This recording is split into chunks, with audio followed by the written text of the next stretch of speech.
Hi hello friends, welcome to Vaishnavi kitchen logs. ನನ್ನ ಇವತ್ತಿನ recipe ಜೋಳದ ವಡೆ ಅಥವಾ ಬಡದ ವಡೆ ಅಂತಲೂ ಹೇಳ್ತೇವ್ರಿ. ನಮ್ಮ ಉತ್ತರ ಕರ್ನಾಟಕದಾಗ ಇದು ಒಂದು ಫೇಮಸ್ ಮತ್ತು ಸ್ಪೆಷಲ್ ಅಂತ ಹೇಳ್ಬೋದು. ಬರ್ರಿ ಹಂಗಾದ್ರೆ ಭಾಳ ಈಸಿಯಾಗಿ ಹೆಂಗೆ ಮಾಡೋದು ಅಂತ ನೋಡ್ಕೊಂಬರೋಣ.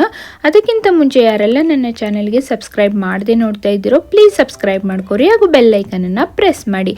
ಇವಾಗ ಒಂದು ದೊಡ್ಡ ಮಿಕ್ಸಿಂಗ್ ಬೌಲನ್ನು ತೊಗೊಂಡಿದ್ದೀನಿ ರೀ, ಅಂದರೆ ನಾವು ಬುಟ್ಟಿ ಅಂತ ಹೇಳ್ತೀವಿ.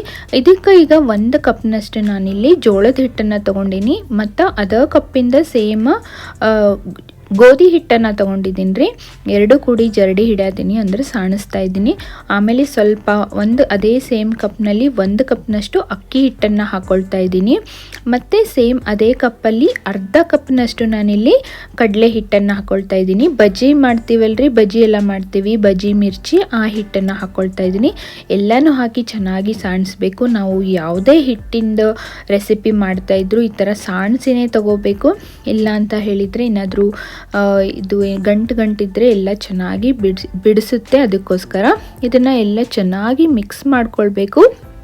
ಇದಕ್ಕೆ ಇವಾಗ ನಾನಿಲ್ಲಿ ಉಪ್ಪನ್ನು ಹಾಕ್ಕೊಳ್ತಾ ಇದ್ದೀನಿ. ಈ ವಿಡಿಯೋನ ಸ್ಕಿಪ್ ಮಾಡಿದೆ, ಎಲ್ಲೂ ಸ್ಕಿಪ್ ಮಾಡಿದೆ ನೋಡಿ. ನಾನಂದರೆ ಎಷ್ಟು ಟೈಮ್ ಇಡಬೇಕು, ಯಾವ ಥರ ಮಾಡಬೇಕು ಏನಂತ ಎಲ್ಲ ಡೀಟೇಲಾಗಿ ಗೊತ್ತಾಗುತ್ತೆ. ನೀವು ಸ್ಕಿಪ್ ಮಾಡಿದರೆ ಏನೂ ಗೊತ್ತಾಗೋದಿಲ್ಲ. ಅದಕ್ಕೋಸ್ಕರ ನೆಕ್ಸ್ಟ್ ಇಲ್ಲಿ ನಾನಿಲ್ಲಿ ಗ್ರೀನ್ ಚಿಲ್ಲಿ ಪೇಸ್ಟನ್ನು ಹಾಕ್ಕೊಳ್ತಾ ಇದ್ದೀನಿ. ನಾವು ಹಸಿ ಖಾರ ಅಂತ ಹೇಳ್ತೀವಿ ರೀ.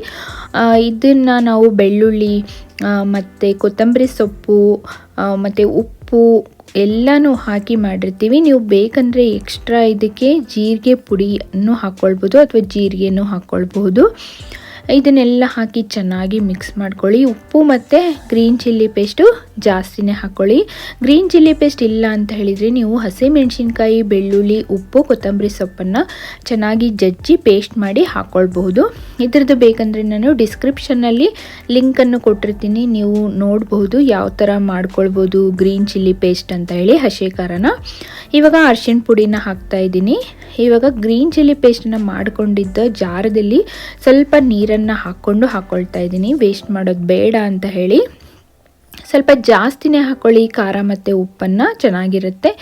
ಇದನ್ನು ಇವಾಗ ನೀರನ್ನು ಸ್ವಲ್ಪನೇ ಹಾಕ್ಕೊಂಡು ಚೆನ್ನಾಗಿ ಮಿಕ್ಸ್ ಮಾಡ್ಕೊಳ್ಬೇಕು. ನಾವು ಗಟ್ಟಿಯಾಗಿ ಕಲಿಸ್ಬೇಕು, ಸ್ವಲ್ಪನೂ ತೆಳ್ಳೆ ಕಲಿಸ್ಬೇಡಿ, ಗಟ್ಟಿಯಾಗಿ ಕಲಿಸ್ಬೇಕು. ಇದನ್ನು ಎಷ್ಟು ಅವರ್ ನೆನೆ ಇಡಬೇಕು ಏನಂತ ಹೇಳ್ತೀನಿ, ಎಲ್ಲೂ ಸ್ಕಿಪ್ ಮಾಡ್ದೇನೆ ನೀವು ವಿಡಿಯೋನ ನೋಡಿ. ನೆಕ್ಸ್ಟ್ ನೋಡಿ, ಇಲ್ಲಿ ಚೆನ್ನಾಗಿ ಹಿಟ್ಟನ್ನು ಕಲಿಸ್ಕೊಳ್ಬೇಕು. ಸ್ವಲ್ಪನೇ ನೀರು ಹಾಕಿ, ನೀವು ಒಮ್ಮೆ ನೀರು ಹಾಕ್ಕೊಂಡ್ರೆ ಮೆತ್ತಗಾಗಿಬಿಡುತ್ತೆ ಹಿಟ್ಟು. ಇದಕ್ಕೆ ನೋಡಿ ಸ್ಪೆಷಲಿ ಗಟ್ಟಿಯಾಗಿಯೇ ಕಲಿಸ್ಕೊಳ್ಬೇಕು. ಅದಕ್ಕೋಸ್ಕರ ಮತ್ತು ಈ ಜೋಳದ ವಡೆ, ಬಡದ ವಡೆ ಅಂತ ಏನು ಹೇಳ್ತೀವಲ್ರಿ, ಇದನ್ನು ಭಾಳ ರೀತಿಯಲ್ಲಿ ಮಾಡಬಹುದು. ನಾನಿಲ್ಲಿ ತುಂಬ ಈಸಿಯಾದ ಮೆಥಡಲ್ಲಿ ಹೇಳ್ಕೊಡ್ತಾ ಇದ್ದೀನಿ. ನೆಕ್ಸ್ಟು ಎಲ್ಲ ರೆಸಿಪಿನೂ ಮಾಡಿ ಹಾಕ್ತೀನಿ ಬಡದ ವಡೆನ. ಇವಾಗ ನೋಡಿ ಗಟ್ಟಿಯಾಗಿ ಇದನ್ನು ನಾನೀಗ ತೋರಿಸ್ತಾ ಇದ್ದೀನಲ್ಲ ಫ್ರೆಂಡ್ಸ್, ಇದನ್ನು ಈ ಥರ ನಾವು ಕಲಸಿ ಇಟ್ಕೊಳ್ಬೇಕು. ಎಷ್ಟು ಅವರ್ ನೆನೆ ಇಡಬೇಕು ಅಂತ ಕೇಳ್ತಾ ಇದ್ದೀರಾ? ಇದನ್ನು ಓವರ್ ನೈಟ್ ನೆನೆ ಇಡಬೇಕು ಫ್ರೆಂಡ್ಸ್, ಅಂದರೆ ರಾತ್ರಿ ಇಡೀ ನೆನೆ ಇಡಬೇಕು, ಅಂದರೆ ಚೆನ್ನಾಗಿ ಟೇಸ್ಟಿಯಾಗಿ ಬರ್ತವೆ. ಅದಕ್ಕೋಸ್ಕರ ಉಪ್ಪು, ಖಾರ, ಮಸಾಲೆ ಎಲ್ಲ ಕೂಡಿ ಚೆನ್ನಾಗಿ ಆಗ್ತವೆ. ಇದನ್ನು ನೈಟೇ ನಾವು ನೆನೆಸಿ ಇಡಬೇಕು. ಇವಾಗ ನೆಕ್ಸ್ಟ್ ಡೇ ಮಾರ್ನಿಂಗ್ ಓಪನ್ ಮಾಡ್ತಾ ಇದ್ದೀನಿ. ನೋಡಿಲಿ ಎಷ್ಟು ಚೆನ್ನಾಗಿ ನೆಂದಿದೆ, ನಾವು ಗಟ್ಟಿಯಾಗಿ ಕಲಸಿರೋದ್ರಿಂದ. ನೆಕ್ಸ್ಟ್ ಇವಾಗ ಇದನ್ನು ನೋಡಿ ಚೆನ್ನಾಗಿ ಒಂದೊಂದೇ ಸಣ್ಣ ಉಂಡೆಯನ್ನಾಗಿ ತೊಗೊಳ್ಬೇಕು. ನೋಡಿಲಿ ನಾನು ತೊಗೊಂಡಿದ್ದೀನಲ್ಲ, ಈ ಸೈಜಾಗಿ ತೊಗೊಳ್ಬೇಕು. ಇದನ್ನು ಚೆನ್ನಾಗಿ ಕೈಯಿಂದನೇ ನೀವು ನಾಟ್ಕೊಳ್ಬೇಕಾಗುತ್ತೆ, ಇಲ್ಲಾಂದರೆ ಸೈಡೆಲ್ಲ ಬಿರುಕು ಬಿಟ್ಕೊಂಡ್ಬಿಡ್ತವೆ. ಅದಕ್ಕೋಸ್ಕರ ನೋಡಿ ಇಲ್ಲಿ ಎಣ್ಣೆ ಹಚ್ಕೊಂಡು ಸ್ವಲ್ಪನೇ ಈ ಥರ ಕೈಯಿಂದ ನಾವು ತಗೊಳ್ಬೇಕಾಗತ್ತೆ. ನಾನಿಲ್ಲಿ ಹೋಳಿಗೆ ಶೀಟ್ ಮೇಲೆ ಮಾಡ್ಕೊಳ್ತಾ ಇದ್ದೀನಿ. ಡೈರೆಕ್ಟಾಗಿ ಮಾಡಿಕೊಂಡ್ರೆ ಇದು ಹರಿತಾ ಇದ್ದಾವೆ. ಅದಕ್ಕೋಸ್ಕರ ನಾನಿಲ್ಲಿ ಹೋಳಿಗೆ ಅಂದರೆ ಶೀಟಲ್ಲಿ ಮಾಡಿಕೊಂಡ್ರೆ ಆರಾಮಾಗಿ ಇದನ್ನು ಎತ್ತಿ ನಾವು ಎಣ್ಣೆಲಿ ಹಾಕ್ಕೊಳ್ಬೋದು. ಸ್ವಲ್ಪ ದಪ್ಪ ಸೈಜ್ ಇರಬೇಕು, ಪೂರಿಗಿಂತ ಸ್ವಲ್ಪ ದಪ್ಪ ಸೈಜನ್ನೇ ಮಾಡ್ಕೊಳ್ಬೋದು.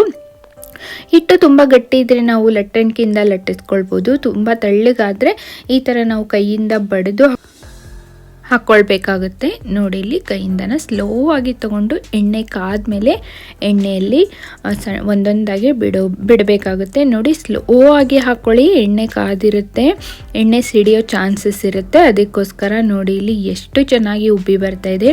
ಸ್ಪೂನಿಂದ ಮೇಲ್ಗಡೆ ಸ್ವಲ್ಪ ಇದನ್ನು ಟಚ್ ಮಾಡ್ತಾನೆ ಇರಬೇಕು, ಅಂದರೆ ಉಬ್ಬಿ ಬರುತ್ತೆ. ನಾವೀಗ ಪಾನಿಪುರಿ ಎಲ್ಲ ಮಾಡ್ತೀವಲ್ಲ ಫ್ರೆಂಡ್ಸ್, ಆ ಥರ ಫಸ್ಟ್ ಒಂದು ಬರೋದಿಲ್ಲ, ಎಣ್ಣೆ ಚೆನ್ನಾಗಿ ಕಾದಿರೋದಿಲ್ವಲ್ಲ, ಅದಕ್ಕೋಸ್ಕರ ಸೆಕೆಂಡ್ ಒಂದು ಮತ್ತೆ ಚೆನ್ನಾಗಾಗುತ್ತೆ. ನೀವು ಮಾಡ್ತಾ ಮಾಡ್ತಾ ಚೆನ್ನಾಗಿ ಉಬ್ಬಿ ಬರ್ತವೆ, ತುಂಬ ಟೇಸ್ಟಿಯಾಗಿರ್ತವೆ ನೋಡಿ ಫ್ರೆಂಡ್ಸ್. ಇದು ನಾವೇನಂದರೆ ಜೋಳದ ವಡೆ ಅಂತೀವಿ, ನಮ್ಮ ಉತ್ತರ ಕರ್ನಾಟಕದಾಗ ಭಾಳ ಅಂದರೆ ಭಾಳ ಫೇಮಸ್ ಇದು. ಇದನ್ನು ಮೊಸರು ಜೊತೆನೇ ಹಚ್ಕೊಂಡು ತಿನ್ನಬೇಕು ಫ್ರೆಂಡ್ಸ್, ತುಂಬ ಟೇಸ್ಟಿಯಾಗಿರುತ್ತೆ. ನೋಡಿಲಿ ಎಷ್ಟು ಚೆನ್ನಾಗಿ ಉಬ್ಬಿ ಬರ್ತಾ ಇದೆ. ನೆಕ್ಸ್ಟ್ ಒಂದು ಅದೇ ಥರನ ಮಾಡಿ ತೋರಿಸ್ತಾ ಇದ್ದೀನಿ ನಿಮಗೆ. ಇದರಲ್ಲಿ ತುಂಬ ವೆರೈಟಿಯಾಗಿ ಮಾಡ್ಕೊಳ್ಬೋದು. ನಾನು ಎಲ್ಲ ರೆಸಿಪಿನೂ ಮಾಡಿ ಹಾಕ್ತೀನಿ. ನಾನು ಮೊದಲು ನಿಮಗೆ ಯಾವುದು ಈಸಿ ಆಗುತ್ತೋ ಆ ರೆಸಿಪಿನೇ ಮಾಡಿ ತೋರಿಸ್ತಾ ಇದ್ದೀನಿ ನೋಡಿ ಫ್ರೆಂಡ್ಸ್. ಇದರಲ್ಲಿ ಗ್ರೀನ್ ಚಿಲ್ಲಿ ಪೇಸ್ಟ್ ಹಾಕಿರೋದ್ರಿಂದ ಇದರ ಟೇಸ್ಟೇ ಚೆನ್ನಾಗಿರುತ್ತೆ. ನಾವು ಇದರಲ್ಲೇ ಬೆಳ್ಳುಳ್ಳಿ ಮತ್ತು ಜೀರಿಗೆ, ಕೊತ್ತಂಬರಿ ಸೊಪ್ಪು, ಉಪ್ಪು ಎಲ್ಲ ಹಾಕಿರೋದ್ರಿಂದ ಟೇಸ್ಟ್ ಮಾತ್ರ ಸೂಪರಾಗಿರ್ತವೆ.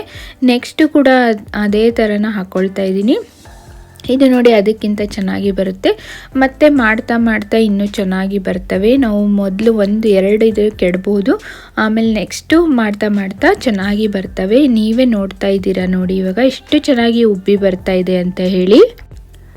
ನೋಡಿ ಫ್ರೆಂಡ್ಸ್, ಕಲರು ಕೂಡ ಎಷ್ಟು ಚೆನ್ನಾಗಿ ಗೋಲ್ಡನ್ ಕಲರ್ ಬರ್ತಾ ಇದೆ.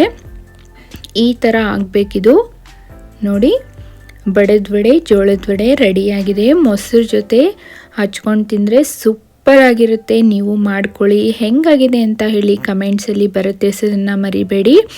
ಆ್ಯಡ್ಸನ್ನು ಸ್ಕಿಪ್ ಮಾಡ್ದೇ ವಿಡಿಯೋಸನ್ನು ನೋಡಿ ಫ್ರೆಂಡ್ಸ್ ಆ್ಯಂಡ್ ಫ್ಯಾಮಿಲೀಸಿಗೆ ಶೇರ್ ಮಾಡಿ. ನೆಕ್ಸ್ಟ್ ಒಂದು ಇಂಟ್ರೆಸ್ಟಿಂಗ್ ವಿಡಿಯೋ ಅಥವಾ ರೆಸಿಪಿಯೊಂದಿಗೆ ನಿಮಗೆಲ್ಲ ಸಿಗ್ತೀನಿ ಫ್ರೆಂಡ್ಸ್.